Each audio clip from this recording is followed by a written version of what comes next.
அது மட்டுமல்ல, பருத்திக்கு இதோட பருத்தி உற்பத்தி குறைந்திருக்கா சொன்னாங்க. பருத்திக்கு பல பூச்சிகள் தாக்குதா சொன்னாங்க.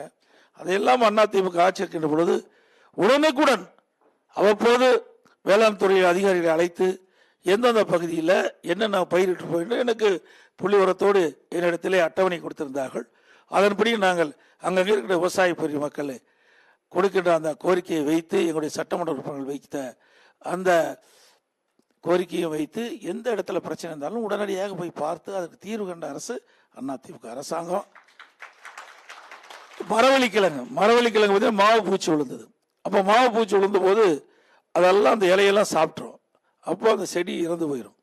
அதனால பெரும் நஷ்டத்துக்கு விவசாயிகள் உள்ளாயிரும். அதனால அந்த மாவு பூச்சி விழுந்த உடனே அரசுடைய கவனத்திற்கு தெரிந்தவுடன் எந்தெந்த பகுதியில் மாவு பூச்சி விழுந்ததோ அதையெல்லாம் கணக்கிட்டு அதுக்கு தகுந்த பூச்சிக்கொல்லி மருந்தை அடித்து அந்த பயிரிலையும் காப்பாற்றிய அரசாங்கம் அதிமுக அரசாங்கம்.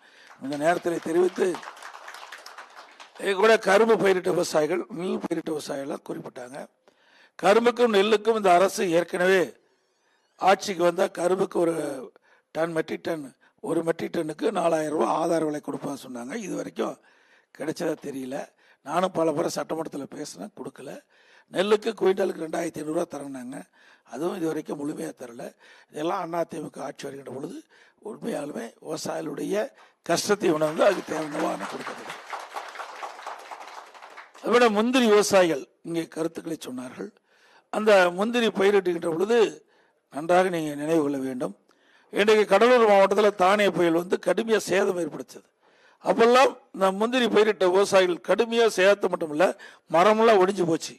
அதையெல்லாம் அப்புறப்படுத்துறதுக்கு அரசாங்கத்தின் மூலமாக நிதி ஒதுக்கணும்.